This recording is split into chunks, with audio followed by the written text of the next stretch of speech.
خدا یسوع مسیح کے جلالی اور بابرکت نام میں میری جانب سے، بھائی عرفان کی جانب سے، بھائی نعیم کی جانب سے اور تمام آل نیشن برائٹ چرچ کی جانب سے میرے ناظرین کو سلام پہنچے۔ خدا آپ کو بڑی برکت دے۔ آج ہمارے پاس یہ موقع ہے کہ ہم 1 گھنٹے کا پروگرام آپ تک پہنچا سکیں، اور اس پروگرام میں ہم جو ہمارے فائدی صاحبات ہیں، ہمارے ساتھ جو ہیں بھائی نعیم، بھائی عرفان، وہ کچھ ہم سے شیئر کریں گے باتیں، اور ہمارے پاس موقع ہوگا کہ ہم بردر نوبل سے بھی بات کر سکیں، اور وہ پروگرام کے ایک لمحے میں وہ بھی بات ہوئے گی۔ میں آپ کو بتاتا چلوں کہ ہم اس بات پر ایمان رکھتے ہیں کہ اب ہم آخر زمانے میں سے گزر رہے ہیں، اور یہ لدیکیا کا زمانہ ہے، اور خداوند بہت جلد آنے والا ہے۔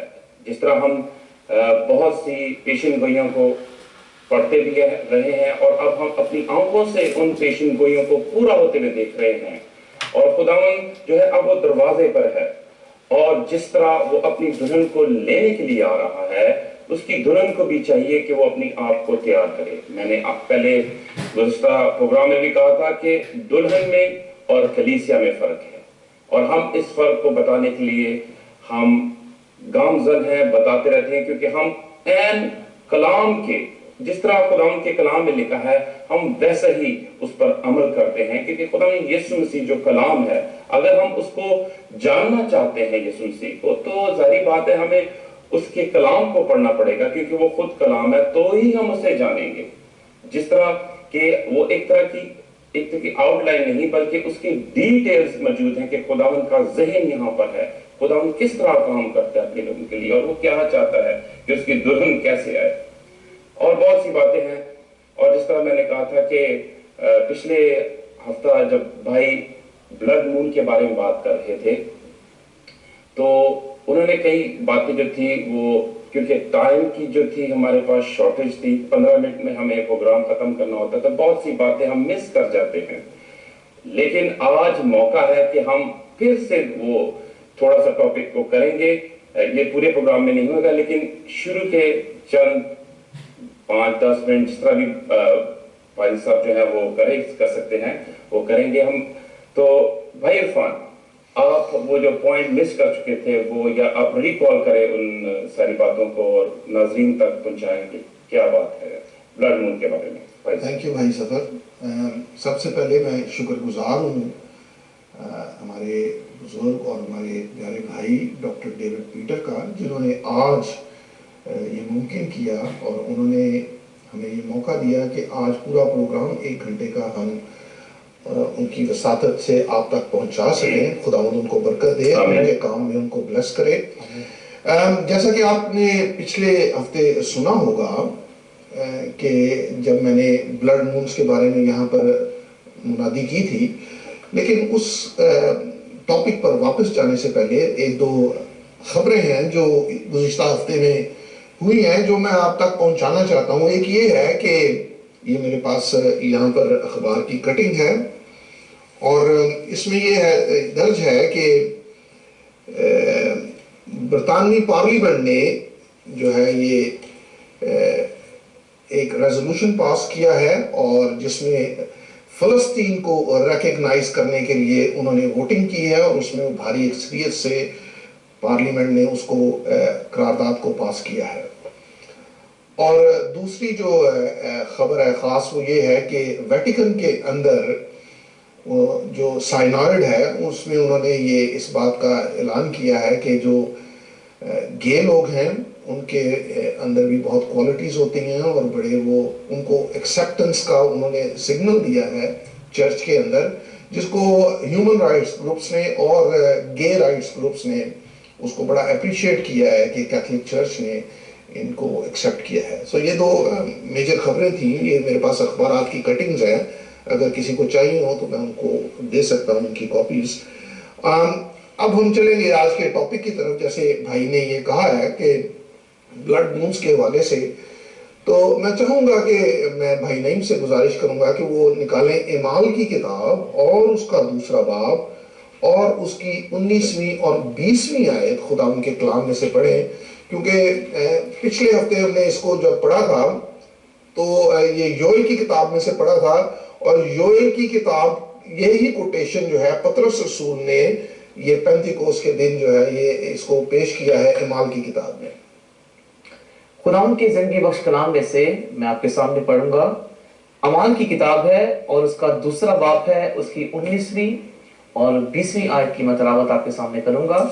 خداوند کے کلام میں مرقوم ہے، اور میں اوپر آسمان پر عجیب کام اور نیچے زمین پر نشانیاں، یعنی خون اور آگ اور دھوئیں کا بادل دکھاؤں گا۔ سورج تاریک اور چاند خون ہو جائے گا، بیشتر اس سے کہ خداوند کا عظیم اور جلیل دن آئے، اور یوں ہوگا کہ جو کوئی خداوند کا نام لے گا نجات پائے گا۔ آمین آمین۔ اب جو بلڈ مونز ہیں یہ 4 دفعہ 18 ماہ کے دوران یہ اپیئر ہوئے ہیں، اور 2 بھی ہوئے ہیں اور 2 بھی ہونے ہیں۔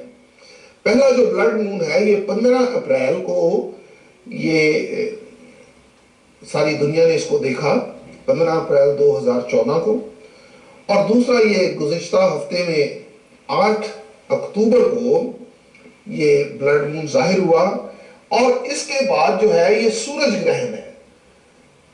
2 پہلے چاند گرہن ہے، پھر بیچ میں ایک سورج گرہن ہے، اور پھر آگے 2 چاند گرہن ہے۔ سو یہ 4 بلڈ مونز ہیں اور ان کے درمیان میں سورج گرہن ہے۔ اب یہ جو سولر ایکلپس ہے یا جو سورج گرہن ہے یہ مارچ کے مہینے کے اندر آ رہا ہے، اور یہ بنی اسرائیل کا نیا سال ہے۔ ان کے نئے سال کے اوپر سورج تاریک ہو جائے گا۔ سورج گرہن کا مطلب ہے جب چاند سورج اور زمین کے درمیان میں آ جاتا ہے اور دنیا کو سورج دکھائی نہیں دیتا، اس کو سورج گرہن کہا جاتا ہے۔ اور چاند گرہن تب ہے جب زمین سورج اور چاند کے درمیان میں آ جاتی ہے، اور زمین کا عکس جو ہے یہ سورج کے چاند کے اوپر پڑا، اور اس نے اس کو خونی چاند ظاہر کیا۔ سو یہ بڑا سگنیفیکنٹ ہے، اور اس کے جو اگلا جو بلڈ مون ہے یہ 15/4 کو آ رہا ہے، اپریل کی 15 کو آ رہا ہے، اور اس سے جو اگلا جو ہے جو بلڈ مون ہے یہ 28 سپٹمبر کو آ رہا ہے۔ سو یہ ان ڈیٹس کو آپ نوٹ کر لیں اور اپنی بائبلز کے اندر یہ لکھ لیں۔ ایکسکیوز می، یہ مائک گر گیا ہے، تھینک یو بھائی۔ یہ جو 4 بلڈ مونز ہیں ان کی سگنیفیکنس اس طرح سے ہے کہ یہ پہلا بلڈ مون جو ہے یہ پاس اوور پر عید فصح پر آ رہا ہے، دوسرا بلڈ مون جو ہے یہ عید خیام کے اوپر آ رہا ہے، اس کے آگے پھر سورج گرہن ہے، اس کے بعد پھر جو بلڈ مون آ رہا ہے یہ پھر عید فصح کے اوپر آ رہا ہے، اور اس سے اگلا جو بلڈ مون ہے یا خونی چاند ہے یہ پھر عید خیام کے اوپر آ رہا ہے۔ اور ناسا کی جو ویب سائٹ ہے اس کے مطابق یہ 500 سال کا ان کے پاس ریکارڈ ہے، اس کے مطابق یہ 3 دفعہ پہلے اس طرح ہوا ہے، اور یہ 4تھی دفعہ ہو رہا ہے۔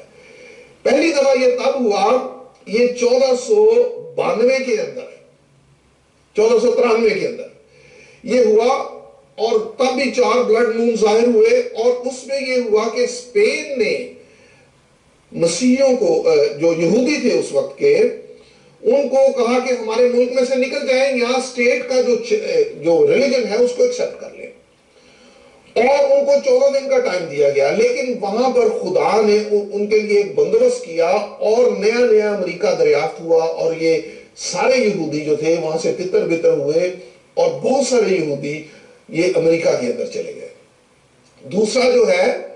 دوسرا واقعہ 1948 میں ہوا، اور 1948 میں خدا نے یہ ممکن کیا کہ اسرائیل بطور ریاست دنیا کے نقشے پر دوبارہ ابھرا، اور ان کے لیے ایک جگہ کا بندوبست ہو گیا۔ تیسری مرتبہ یہ 1967 میں ہوا، اور 1967 کے اندر یروشلم کو دوبارہ اسرائیل نے فتح کر کے اپنے ساتھ اس کو منسلک کر لیا، اور وہ اب تک جو ہے یہ یروشلم جو ہے یہ اسرائیل کا حصہ ہے۔ اور ان تینوں موقعوں کے اوپر ہم یہ دیکھتے ہیں کہ انہوں نے پہلے دکھ اٹھایا، انہوں نے آنسو بہائے، اور بعد میں ان کو خدا نے فتح بخشی اور وہ کامیاب ہوئے، کیونکہ بنی اسرائیل کا محافظ خود خدا ہے۔ اور کوئی شخص، کوئی تنظیم، کوئی ملک، کوئی پارلیمنٹ چاہے جو مرضی ان کے خلاف قانون پاس کر دے، جو مرضی کرنا چاہے، لیکن خدا ان کو ہمیشہ سرفرازی اور کامیابی بخشتا ہے۔ یہ اس کا طریقہ کار ہے، اور وہ اپنے وعدوں پر، اپنے قول کے اوپر وہ آج بھی کھڑا ہے۔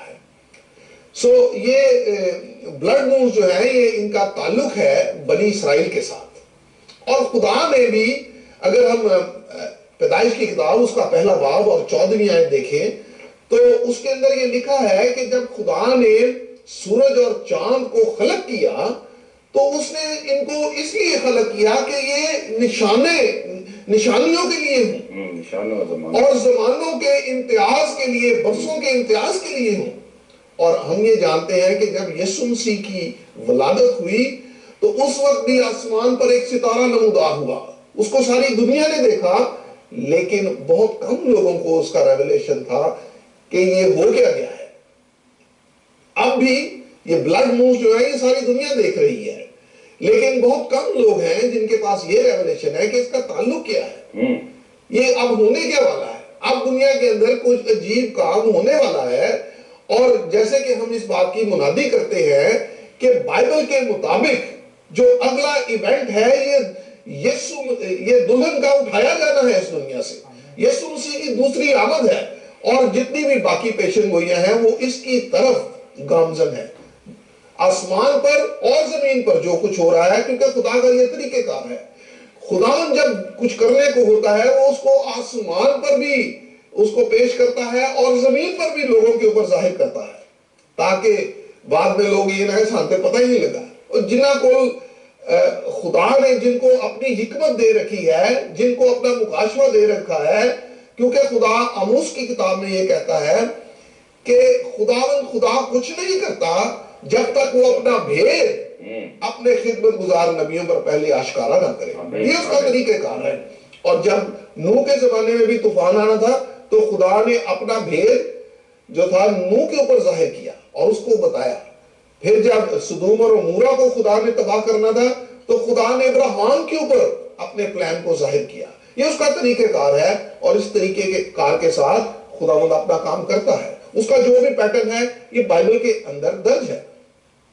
ہمیں معلوم ہے کہ جب یشوع جو تھا یہ جنگ کر رہا تھا اور اس نے سورج کو حکم دیا، میں چاہوں گا بھائی نہیں آپ یہ حوالہ پڑھیں ذرا، یہ یشوع کی کتاب ہے اور اس کا 10واں باب ہے، اور شاید 13ویں آیت سے ہے یہ، اور وہاں پر اس نے حکم دیا، سورج کو حکم دیا۔ میں سمجھتا ہوں یہ ایک ایسے فیتھ کی بات ہے، جس شخص کے پاس یہ فیتھ ہے کہ زمین اور آسمان کا کل اختیار میرے خدا کے پاس ہے، وہ جس چیز کو حکم دے گا اور اس خدا کے نام سے حکم دے گا وہ چیز جو ہے وہی تھم جائے گی۔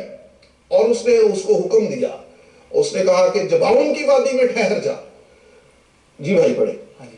یہ یشوع اس کا 10واں باب ہے اور اس کی 12ویں اور 13ویں آیت ہے۔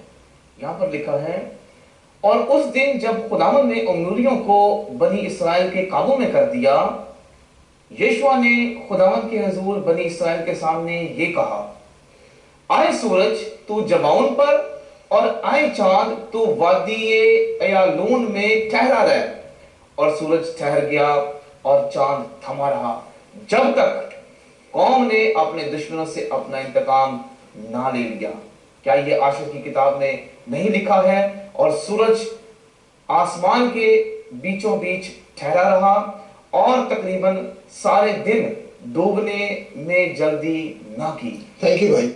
یہاں پر ہم یہ دیکھتے ہیں کہ کیونکہ اس کے پاس یہ مکاشفہ ہے، اس کو معلوم ہے کہ جس ہستی نے اس سورج اور چاند کو خلق کیا ہے، میں اس ہستی کا پرستار ہوں، میں اس خدا کو مانتا ہوں، اور اس نے اس فیتھ کے ساتھ یشوع نے یہ کہا کہ آئے سورج ٹھہر جا، آئے، اس کا مطلب ہے کہ وقت وہیں پر ٹھہر گیا۔ اگر سورج مثال کے طور پر یہاں پر وقت تو نہیں لکھا، لیکن اگر وہ 12 بجے کا وقت تھا یا 1 بجے کا وقت تھا تو وہ سورج 1 بجے کے وقت کے مطابق جہاں پر ہونا چاہیے وہ سارا دن وہیں پر ہی رہا، اور جن علاقوں میں چاند تھا وہاں پر وہ چاند جو تھا وہ اسی طرح، اگر رات تھی وہ رات لمبی ہوتی گئی اور وہ دن تھا وہ دن لمبا، یعنی کہ خداوند اپنے لوگوں کی فتح کے لیے اس نے یہ ممکن کیا کہ وقت وہیں رک گیا، وقت آگے نہیں چل سکتا، کیونکہ خداوند اب مداخلت کر چکا ہے۔ خداوند اب جو ہے اپنے لوگوں کو فتح بخشنا چاہتا ہے، خداوند اپنے لوگوں کو ان کے دشمنوں پر غالب کروانا چاہتا ہے۔ اب نہ سورج آگے جا سکتا ہے نہ چاند آگے جا سکتا ہے، کیونکہ اس بندہ نے ایمان کے ساتھ یہ کہہ دیا، اس نے کہا کہ سورج یہیں پر رک جا۔ ایسا ایمان جو ہے، میں نے بائبل کے اندر، میں جب اس واقعے کو پڑھتا ہوں تو میرے رونگٹے کھڑے ہو جاتے ہیں کہ ایک شخص نے سورج کو حکم دیا اور سورج وہیں پر رک گیا۔ اب ہم دیکھتے ہیں کہ حزقیہ بادشاہ جب بیمار ہوا، اور یہ دوسرا سلاطین کے اندر یہ واقعہ ہے، جب حزقیہ بادشاہ بیمار ہوا اور خداوند کا نبی اس کے پاس آیا اور اس نے کہا کہ تو بچنے کا نہیں، اپنے گھر کا بندوبست کر لے، اور لکھا ہے کہ حزقیہ بادشاہ نے دیوار کی طرف منہ کیا اور وہ خداوند کے حضور جو ہے خاکسار ہو گیا، اور خداوند نے اسی وقت اس کے ساتھ اپنے بندہ کے ساتھ کلام کیا، نبی کے ساتھ، اسے کہا کہ جا واپس جا اور اس کو کہا کہ میں نے 15 برس تیری زندگی کے بڑھا لیے ہیں، ابھی وہ محل کے صحن میں ہی ہے، اور وہیں سے پھر وہ میسج لے کر آیا اور اس نے کہا کہ حزقیہ کو کہا کہ تیرے خدا نے زندگی کے تیرے 15 سال بڑھا دیے ہیں۔ تو وہ حزقیہ کہنے لگا کہ مجھے کوئی نشان بتا، میں یہ بات تیری ایکسپٹ کرتا ہوں لیکن مجھے کوئی نشان دے کہ میں مانوں کہ یہ خداوند کی طرف سے یہ دوسرا حکم آیا ہے۔ تو اس نے اس کو کہا کہ تو کیا چاہتا ہے، کیا سورج آگے سایہ جو ہے یہ آگے کی طرف جائے یا پیچھے کی طرف جائے؟ اس نے کہا سورج کا جو ڈھلنا ہے اس سے سایہ تو آگے ہی جاتا ہے، یہ تو معمولی سی بات ہے، میں چاہتا ہوں کہ یہ پیچھے کی طرف آئے، سورج پیچھے چلنا شروع ہو جائے اور پھر میں اس بات کو ایکسپٹ کروں گا۔ اور اس نے کیا کیا، اس نے کہا ایسا ہی ہوگا، اور سورج جو تھا یہ پیچھے چلنا شروع ہو گیا اور جو سایہ جو تھا وہ پیچھے کی طرف گھٹنا شروع ہو گیا۔ سو یہ ان باتوں سے ہمیں پتہ چلتا ہے کہ God is in full control, وہ آسمان اور زمین کا سارا اختیار اس کے پاس ہے، اور یسوع مسیح نے جب موت پر فتح پائی تو اس نے کہا کہ آسمان اور زمین کا کل اختیار، کوئی شے نہیں ہے جڑی میں ہوں فتح نہیں کر لی۔ جب وہ موت پر غالب آ گیا تو اس نے کہا کہ آسمان اور زمین کا کل اختیار مجھے دیا گیا ہے۔ اچھا بھائی، میرا ایک سوال ہے جی بھائی، اس بار آپ جس طرح ہم بتا رہے ہیں کہ ان چاندوں کا تعلق ہم سے ہے، اسرائیل سے بھی ہے اور مسیحی لوگوں سے بھی ہے۔ سوال یہ ہے کہ اگر ہم ان اکارڈنگ ٹو دا بائبل کہ یہ پروفیسی جو پوری ہو رہی ہے کہ چاند جو ہے وہ لال ہو جائے گا، سورج جو وہ کالا ہو جائے گا یا سیاہ ہو جائے گا، تو ہم مسیحوں کو اپنی زندگیوں کے لیے کیا کرنا چاہیے؟ ہم جس طرح میں سمجھتا ہوں، ہم بتایا گیا ہے کہ دلہن کو، جس طرح آپ نے کہا کہ دلہن کو خداوند لینے آ رہا ہے، تو جو مسیح ہے، بہت سے مسیح کافی کنفیوز ہوتے ہیں اس بات سے کہ بھئی ہم دلہن کا حصہ ہیں یا کہ ہم کلیسیا کا حصہ ہیں۔ خداوند کیا دلہن کلیسیا ہے یا کلیسیا دلہن ہے؟ ہمیں ذرا اس کے بارے میں بتائیں کہ یہ اگر ہم کلیسیوں میں چل رہے ہیں، کلیسیا میں رہتے ہیں، کلیسیا میں اٹھتے بیٹھتے ہیں، تو کیا یہ نشان ہمارے لیے کہ ہم کلیسیا میں ریڈی ہو جائیں؟ کیا کلیسیا دلہن کہلاتی ہے؟ اس کے بارے میں تھوڑا بتائیں گے۔ ٹھیک ہے بھائی، میں بتاؤں گا، میں بعد میں چاہوں گا بھائی نعیم بھی اس کے اندر کچھ انپوٹ ڈالیں گے، آپ سے اس کو بتائیں گے۔ میں یہ سمجھتا ہوں کہ جب خداوند یسوع مسیح کی پہلی آمد تھی تو اس وقت کا جو چرچ تھا، پرانے عہد نامے کا چرچ، اس نے اس کو ایکسپٹ نہیں کیا، اور جو فقی فریسی تھے، جو شرع کے عالم تھے، بجائے اس کے کہ ان پیشن گوئیوں کے مطابق وہ خداوند یسوع مسیح کو ایکسپٹ کرتے اور ان نشانات کے مطابق جو نشانیاں اس کے بارے میں تھیں اور جیسے جیسے وہ ان کو تعلیم دیتا تھا, ان کو ظاہر کرتا تھا, انہوں نے اس کو ایکسیپٹ نہیں کیا اور انہوں نے یسوع مسیح کو ریجیکٹ کر دیا. بائبل کے اندر 3 خروج ہیں. پہلا خروج تب ہوا جب ایک قوم کو دوسری قوم کے اندر سے نکالا گیا. مصریوں کے اندر سے خدا نے بنی اسرائیل کو نکالا, تو یہ پہلا خروج ہے, ایکسوڈس ہو گیا. اس کے بعد خداوند یسوع مسیح نے پرانے عہد نامہ کی کلیسیا میں سے نئے عہد نامہ کی کلیسیا کو نکالا. یہ سیکنڈ ایکسوڈس ہو گیا. اور اب وہ کلیسیا کے اندر سے اپنی دلہن کو نکال رہا ہے. اس کی جو واضح مثال ہے یہ 10 کنواریوں کی مثال ہے. یہ ہے تو 10 کنواریاں, 10 نے اس کی آمد کا شور سنا ہے, 10 نے اپنے آپ کو تیار کیا ہے, اپنے آپ کو کنوارا رکھا ہے. لیکن 5 جو ہے یہ آگے ضیافت میں گئی ہیں اور 5 جو ہے یہ پیچھے رہ گئی. ان کو نادان کنواریاں کہا جاتا ہے اور ان کو دانا کنواریاں. یہ 2 گروپ آگے بڑھ گئے ہیں. اور یہ گروپ جو ہیں جو پیچھے رہ گئے ہیں یہ کلیسیا کو ظاہر کرتے ہیں, اور جو آگے چلا گیا ہے گروپ یہ اس کی دلہن کو ظاہر کرتا ہے. کیونکہ خداوند یسوع مسیح نے بھی یہ کہا, اس نے کہا کہ جو کوئی غالب آئے گا, اور یہ لوگ جو ہے یہ غالب آنے والا گروپ ہے, غالب آنے والا جنہوں نے چرچ کے اندر جو ڈسیپشن ہے, کیونکہ چرچ کے اندر گرچہ وہ اپنی طرف سے جب پرانے عہد نامے کی جو کلیسیا تھی وہ یہ نہیں جانتے تھے کہ خداوند جو ہے وہ آگے موو ہو چکا ہے, he has moved on. وہ اس بات کا مکاشفہ نہیں تھا ان کے پاس. جیسے کہ وہ پرانے عہد گرچہ وہ اپنے طریقوں سے, اپنی روایات سے یا اس کلام کے مطابق وہ یہ سمجھتے تھے کہ وہ اسی خدا کی پرستش کر رہے ہیں. اور پالوس رسول بھی یہ کہتا ہے کہ جب اس نے یسوع مسیح کی منادی کی تو لوگوں نے اس کو بدعت کہا. آج بھی جب یسوع مسیح کے ماننے والوں کو لوگ کہتے ہیں یہ بدعتی ہے, یہ بدعت ہے.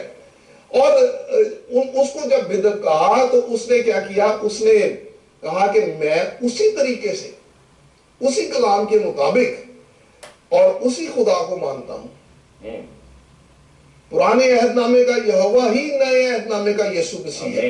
یہ کوئی مختلف شخصیتیں نہیں ہیں جیسے کہ چرچز کے اندر بہت سے چرچز میں یہ بات بتائی جاتی ہے کہ یہ 3 مختلف شخصیتیں ہیں. نہیں, یہ ایک ہی شخصیت ہے.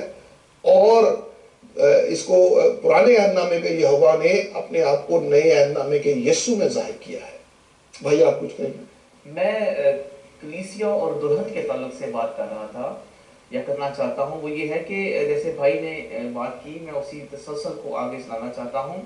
وہ یہ ہے کہ اگر آپ مکاشفہ کی کتاب کو پڑھ کر دیکھیں تو وہاں پر اس کی دوسری ہی بات میں 1 نہیں 2 نہیں بلکہ 7 کلیسیاں کو پیغام دیا گیا ہے. اور ان کی فرشتہ کو یہ پیغام جب دیا گیا ہے تو آپ پڑھ سکتے ہیں ہر ایک کلیسیا کو جنہیں پیغام دیا گیا ان کے لیے لکھا گیا ہے کہ افسس کی کلیسیا کے فرشتہ کو لکھ. اب بات یہاں پر کلیسیا کی ہے, لیکن جس بات کے بارے میں ہم آپ سے بات کر رہے ہیں کہ فرق کیا ہے کلیسیا میں اور دلہن میں, یہ وہ بات یہاں پر کلیئر ہوتی ہے کہ جو میسج ہیں وہ کلیسیا کے لیے ہیں, لیکن دلہن ہمیں وہاں پر نظر آتی ہے جہاں پر یہ لکھا گیا ہوا ہے کہ جو غالب آئے میں اسے زندگی کے درخت سے پھل کھلاؤں گا. جو غالب آئے اس پر دوسری موت کا اختیار نہ ہوگا. جو غالب آئے میں اسے پوشیدہ من اور سفید پتھر دوں گا. جو غالب آئے اور میں اسے صبح کا ستارہ دوں گا. اسی طرح خداوند کے کلام میں سے ہم جب پڑھتے ہیں تو ہمیں معلوم ہوتا ہے کہ جو غالب آتے ہیں بائبل کہتی ہے کہ ان کے لیے ریوارڈ ہے. وہ دلہن کا حصہ ہے, وہ دلہن ہے جو کلیسیا میں سے نکل رہی ہے. یہ ایک واضح فرق ہے. جیسے بھائی نے ایک مثال دی 10 کنواریوں کے تعلق سے, تو یہ بات کلیئر ہے کہ میسج ساری کلیسیا کے لیے ہے, لیکن ساری کلیسیا نہیں اٹھائی جائے گی. اٹھائے وہی جائیں گے جو غالب آئیں گے. آمین. اچھا بھائی, آپ اس وقت پروگرام سے پہلے ایک حوالہ پڑھ رہے تھے, اعمال رسولوں کے اعمال اس کے 13ویں باب کی 41ویں آیت. ہاں جی. میرا اس سے پہلے کہ آپ اس کی طرف جائیں, بھائی غالب آنے کی بات کر رہے ہیں, کیا یہ اس کی اس کا جواب ہے اس غالب آنے کا؟ یہ خداوند یسوع مسیح کی آمد کے ساتھ اس کا تعلق ہے. غالب آنے والے کا جو ہے وہ یہ ہے کہ جو کلیسیا کی ڈسیپشن پہ جو غالب آتے ہیں وہ اس پیغام کو ایکسیپٹ کرتے ہیں جو اس چرچ ایج کے لیے ہے, تو وہ اس زمانہ میں وہ غالب آنے والے لوگ ہیں. اگر ہم ساتویں کلیسیا میں ہیں تو اس کلیسیا کا جو پیغام ہے وہ اس پہ کیا ہم نے اس پر عمل کرنا ہے تو ہم غالب آئیں گے کہ جو خداوند کہہ رہا ہے ساتویں کلیسیا سے؟ ساتویں کلیسیا کا جو پیغام ہے اگر وہ ہم دیکھیں گے تو اس کے اندر ہم یہ دیکھتے ہیں کہ خداوند یسوع مسیح دروازہ کے باہر کھڑا ہے. کلیسیا نے اس کو دروازہ کے باہر پہنچا دیا ہے اور وہ وہاں سے کھٹکھٹا رہا ہے, اور پھر وہ یہ میسج دیتا ہے کہ جو کوئی غالب آئے گا. اب یہ امپورٹنٹ بات یہ ہے کہ گرچہ خط تو کلیسیا کو لکھا گیا ہے, لیکن پھر آگے میسج جو ہے یہ جو کوئی کے ساتھ ہے, انڈیویجولز کے ساتھ ہے. پھر وہ کہتا ہے جو کوئی غالب آئے گا. پھر وہ کلیسیا کو نہیں کہتا ہے اگر کلیسیا غالب آئے گی, پھر وہ کہتا ہے جو کوئی غالب آئے گا وہ میرے ساتھ میرے تخت کے اوپر بیٹھے گا. اس کا جو ریوارڈ ہے that will be the bride of the bridegroom. کیونکہ جو دلہن ہے صرف اسی کا رائٹ ہے کہ وہ دلہا کے ساتھ اس کے ساتھ بیٹھے, اور کسی کا رائٹ نہیں ہے. جو باراتی ہوتے ہیں اور جو لوگ گیسٹ ہوتے ہیں یہ سارے آگے بیٹھتے ہیں, یہ دلہا کے ساتھ نہیں بیٹھتے, دلہا کے ساتھ صرف دلہن بیٹھتی ہے.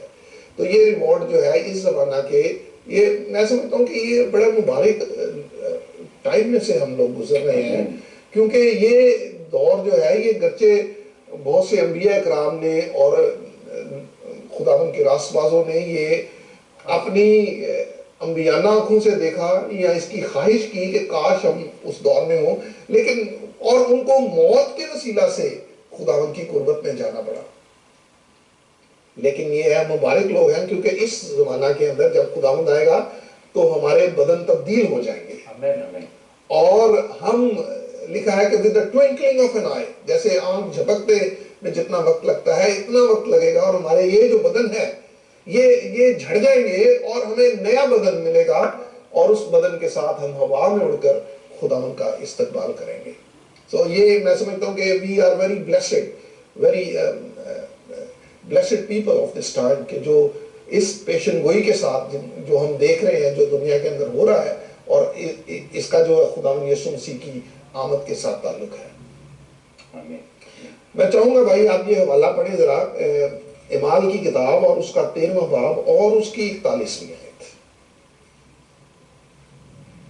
اعمال 13 باب اور اس کی 41ویں آیت میں لکھا ہوا ہے کہ اے تحقیر کرنے والوں دیکھو, تعجب کرو اور مٹ جاؤ, کیونکہ میں تمہارے زمانہ میں ایک کام کرتا ہوں, ایسا کام کہ اگر کوئی تم سے بیان کرے تو کبھی اس کا یقین نہ کرو گے. اب یہ یہاں پر رسول یہ بتا رہا ہے کہ کوئی ایسا کام خداوند اس زمانہ میں کرنے کو ہے کہ جو اگر ہم کسی کو بتائیں تو لوگ کہیں گے شدائی ہوئے ہیں. دیکھو ایسے کدی ہوئے گا کہ بندے چینج ہو جائیں گے تے وہاں چھوٹیں گے تے خداوند کا استقبال کریں گے. لیکن خداوند جب بھی کوئی کام کرتا ہے تو اس کا ایک طریقہ کار ہے اور وہ اس کو کمپلیٹ کرتا ہے. جب اس نے تخلیق کے عمل کو شروع کیا تو لکھا ہے اس نے اس کام کو مکمل کیا اور 7ویں دن اس سے فارغ ہوا اور 7ویں دن کو اس نے برکت دی. جب اس نے نجات کے کام کو کیا تو صلیب پر اس نے جب نجات کے کام کو مکمل کیا تو اس نے کہا اٹ از ڈن, تمام ہوا, اٹ از فنشڈ, مکمل کیا اس نے. اور اب جب وہ سارا کچھ ریپ اپ کر رہا ہے, جو اس کا پروگرام بنی اسرائیل کے لیے ہے, جو اس کا پروگرام غیر اقوام کے لیے ہے, کلیسیا کے لیے ہے, وہ اس پروگرام کو ریپ اپ کر رہا ہے اور اس پروگرام کو وہ پایا تکمیل تک پہنچانے والا ہے. آمین. میں چاہوں گا آپ ایک اور حوالہ بھی دیکھیں جو کہ اس کے ساتھ جس کا تعلق ہے, مکاشفہ کی کتاب اور اس کا 18واں باب اور اس کی 4تھی آیت. اور یہ جو خروج ہو رہے ہیں یہ بالکل بائبل کے مطابق ہیں. اب جب ہمارا خروج ہوگا اس دنیا سے اور ہم عید خیام منائیں گے, کیونکہ رسول یہ کہتا ہے کہ جب تمہارا خیمے کا یہ گھر گرایا جائے گا تو تمہیں آسمان سے ایک عمارت ملے گی. اور یسوع مسیح نے بھی یہ کہا کہ میں جاتا ہوں تاکہ تمہارے لیے جگہ تیار کروں، اور وہ جگہ جو تیار ہو. جس طرح ہم نے کہا تھا کہ بھائی نوبل ہمارے ساتھ آن لائن ہوں گے، بات رہیں گے، وہ آن لائن ہے. ہیلو پاسٹر صاحب، آپ آواز آ رہی ہے آپ کو؟ جی آواز آ رہی ہے. گڈ ایوننگ بھائی صاحب، خدا آپ کو برکت دے. ہم ادھر پروگرام میں پیشن گوئیوں کے بارے میں بات کر رہے ہیں، جس طرح بلڈ مون تھی اس کی پیشن گوئی ہوئی.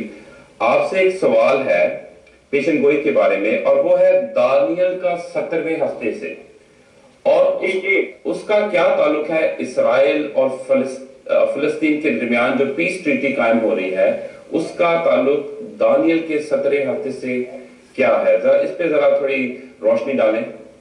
اب آپ سن رہے ہیں؟ ہاں جی، سب سن رہے ہیں، ناظرین بھی سن رہے ہیں، ہم بھی سن رہے ہیں. ہاں جی اوکے. تو مجھے پہلے خوشی ہوئی ہے کہ آپ لوگ تینوں بیٹھے ہوئے ہیں، اور خداوند آپ کو بڑی برکت دے. پر میں پہلے حساب کر دوں، پہلے وہ جھگڑا دلہن کا ختم ہو گیا کہ نہیں؟ ختم ہو گیا. اب وہ زمانہ ہے جس کے اندر وہ یہ لکھا، آخر مکاشفہ کے آخری باب کے اندر، آخری آیت کے اندر لکھا ہے، اور روح اور دلہن کہتی ہے ہاں، اور تو جو سنتا ہے کہتا جا، وہ بھی کہے کہ آئے خداوند یسوع مسیح آ. آمین آمین. جب اب وہ زمانہ ہے کہ جب روح اور دلہن کی آواز ایک ہو جائے گی. آمین آمین. روح بھی یہی کہتا ہے کہ یسوع آ، اور دلہن بھی یہی کہے گی آ. آمین. ٹھیک ہے کہ نہیں؟ بات یہ ہے کہ پہلے یہ تو جھگڑا نکلے. بہت سارے لوگ جب سننے والے تو ابھی کہتے ہی ہیں کہ کوئی ہم دلہن ہیں، وہ تو یہ کہتے ہیں ہم چرچ ہیں. پہلے تو یہ جھگڑا نکلے تو پھر اس کے بعد آگے چلیں گے. لیکن اب آپ نے یہ بات کی ہے کہ 70 ہفتوں کا تعلق جو ہے وہ چرچ کے ساتھ ہے. پہلی بات یہ نوٹ کر لیں کہ 70 ہفتوں کا چرچ کے ساتھ کوئی تعلق نہیں، کیونکہ خداوند کے فرشتہ نے جو کچھ دانیل کو بتایا، جبرائیل نے بتایا، وہ یہ کہتا ہے کہ تیری قوم اور تیرے شہر کے لیے. دانیل کون تھا؟ کیا دانیل جو تھا وہ غیر قوم کا تھا؟ نہیں، یہودی تھا. وہ دانیل جو تھا وہ یہودی تھا، وہ شاہی خاندان کا تھا. اور وہ کہتا ہے آئے دانیل تیری قوم یعنی یہودیوں کے لیے اور تیرے شہر مقدس شہر یروشلم کے لیے 70 ہفتے مقرر کیے گئے ہیں. آمین آمین آمین. اتنی بات میری آپ کو سمجھ آ گئی؟ بالکل بھائی صاحب. اب یہ 70 ہفتے جو ہیں، یہ 70 ہفتے دنوں کے ہفتے نہیں ہیں. یعنی ایک ہفتہ جو ہے وہ 7 سال کا ہو، ایک ہفتہ جو ہے وہ 7 دنوں کا نہیں ہے. ہاں جی بھائی صاحب. ایک ہفتہ جو ہے وہ 7 سالوں کا ہے. تو 70 ہفتے جو ہیں یہ 7 سالوں کے 70 ہفتے ہیں، اور یہ بنتے ہیں 490 سال. ہاں جی بالکل ٹھیک ہے بھائی صاحب. Now you understand؟ ہاں جی ہاں جی. 400 سال بنتے ہیں. اب وہ یہ کہتا ہے کہ تیری قوم اور تیرے مقدس شہر کے لیے 490 سال مقرر کیے گئے ہیں. کیوں کیے گئے ہیں؟ 6 باتوں کے لیے. وہ 6 باتیں جو ہے وہ پوری ہونی ہے. وہ کیا ہے؟ دانیل کی کتاب آپ نے نکالی ہوئی ہے؟ بالکل نکالی بھائی صاحب. نامہ باب اس کی 20ویں سے 24ویں آیت پڑھے. دھیان سے پڑھے، جلدی سے، دیر کر دیتی ہے تو سارے وقت ضائع ہو رہے. فٹافٹ پڑھو. بھائی صاحب 20ویں آیت سے 24ویں آیت تک. ہاں، اور جب میں یہ کہتا 20ویں آیت سے 24ویں آیت تک. ٹھیک ہے بھائی جی آپ پس تو غور کر اور رویا کو سمجھ لے. تیرے لوگوں اور تیرے مقدس شہر کے لیے 70 ہفتے مقرر کیے گئے کہ خطا کاری اور گناہ کا خاتمہ ہو جائے. نمبر 1 کیوں مقرر کیے گئے ہیں کہ خطا کاری اور گناہ کا خاتمہ ہو جائے. خاتمہ ہو جائے. نمبر 2 بد کرداری کا کفارہ دیا جائے. ہاں، بد کرداری کا کفارہ دیا جائے. نمبر 3 ابدی راستبازی قائم ہو, ابدی راستبازی قائم ہو. نمبر 4, رویا اور نبوت پر مہر ہو, رویا اور نبوت پر مہر ہو. آگے, اور پاک ترین مقام منسوخ کیا جائے. پاک ترین مقام جو ہے وہ منسوخ کیا جائے, جو اب بڑھے گا 7ویں ایک ہفتہ کے اندر بڑھے گا, جو بنی اسرائیل کے لیے کرے. آگے کا کیا ہے؟ پاک ترین مقام منسوخ کیا جائے, اور آگے کیا ہے؟ بس تو معلوم کر اور سمجھ لے کہ یروشلم کی بحالی اور تعمیر کا اب یہاں سے سنیں, یہ کب سے گننا شروع کرنا ہے؟ وہ یہ کہ اب میں آپ کو یہ بات بتاؤں کہ یہ یہودی لوگ اسیر ہو کر بابل میں یہ پہنچائے گئے. آمین. آمین. یہ صدقیہ بادشاہ کے عہد کے اندر بابل کا جو نبوکدنضر بادشاہ تھا, اس نے یروشلم کے اوپر چڑھائی کی اور وہ یہودیوں کو قید کر کے اسیر کر کے بابل میں لے گیا, اور ہیکل کو اس نے مسمار کیا, اور یہ ہیکل جو تھی یہ سونے سے بھری ہوئی تھی, اور اس میں سے سارا سونا کروبی اور وہ عہد کا صندوق اور جو کچھ بھی برتن اس کے تھے وہ سب کے سب وہ بابل کے اندر لے گیا اور اس کو شاہی خزانے کے اندر جمع کیا. آمین. آمین. تو ان کو وہاں پر تقریباً یہ 70 ہفتے وہاں پر, یعنی یہ ہفتوں کے, یہ دنوں کے ہفتے نہیں ہیں بلکہ سالوں کے ہفتے ہیں. اور یرمیہ نے جب یہ پیشن گوئی کی تو وہ 7 ہفتوں کا ذکر نہیں کرتا, وہ 7 برسوں کا ذکر کرتا ہے. تو خدا کے کلام میں لکھا ہے کہ جب دانیل جو تھا وہ سیری کی حالت میں تھا تو اس نے کتابوں میں سے حساب لگایا, یرمیہ کی کتاب کو پڑھا اور پڑھ کر اس نے حساب لگایا کہ یہ یرمیہ نبی نے پیشن گوئی کی ہوئی ہے کہ جب تم سیری میں جاؤ گے تو سیری میں تمہیں اتنے سال رہو گے اور اس کے بعد پھر تمہیں واپس لایا جائے گا. تو اس نے دانیل کی کتاب میں سے حساب لگایا اور اسے نے پڑھا یا وہاں پر کہ یہ 70 ہفتے جو ہے یہ لکھا ہے. پھر اس نے دعا کرنی شروع کی کہ اے خداوند مجھے یہ سمجھا دے کہ یہ 70 ہفتوں کا جو بھید ہے وہ کیا ہے. تو جب وہ اس بات کو نہیں سمجھ سکا تو پھر خدا نے جبرائیل فرشتہ کو بھیجا کہ تو جا کر دانیل کی مدد کر. آمین. آمین. تو پھر دانیل نے آ کر اسے یہ سمجھایا کہ تیری قوم اور تیرے مقدس شہر کے لیے 70 ہفتے مقرر کیے ہیں. لیکن جب دانیل نے یہ دعا کی اس وقت تک بنی اسرائیل کو وہاں پر آباد ہوئے آلریڈی 68 جو سال تھے, یعنی انبیانہ سال وہ پورے ہو چکے تھے. آمین. آمین. یہ بات یاد رکھیں اس کو ذہن میں, 68 پر ہو چکے تھے جب اس نے یہ دعا کی. اب ایک بات میں اور آپ کو یہاں پر بتاؤں ذرا تھوڑا سا ہٹ کے. آپ کو پتا ہے کہ داؤد بادشاہ جو تھا وہ اصل میں وہ اس کے پاس نبی کی خدمت نہیں تھی. آمین. آمین. وہ اس کے پاس بادشاہ مقرر ہوا تھا, وہ اسرائیل کے لیے نبی بن کر نہیں آیا تھا. اگرچہ وہ نبوت کرتا تھا, الہام اس کے پاس ملتا تھا, وہ خدا کا بندہ تھا, لیکن وہ ورڈ پرافٹ نہیں تھا. آمین. اس وقت کا پرافٹ جو تھا وہ ناتن تھا. آمین. ناتن اس کی رہنمائی کرتا تھا. تو یہ داؤد جو ہے اس نے اسیری میں جانے سے کئی سال پہلے اس کو اپنی آنکھوں سے دیکھا, اور اس نے یہ گیت جو ہے زبور جو ہے بابل دیا نہرا پہ جدو بیٹھے اسی سیون نو کر یاد تدو روئے مارڈا. پھر آگے وہ کہتا ہے بابل دیے لٹیریے سانو اجاڑیا. تو یہ زبور جو ہے یہ پیشن گوئی کے طور پر داؤد نے بہت پہلے گایا, لیکن جب اس نے یہ حساب لگایا کہ اب وہ وقت آنے والا ہے تو اس کے بعد لکھا ہے کہ جا کر آگے پڑھیں گے, کیا لکھا ہے کہ تیری قوم اور تیرے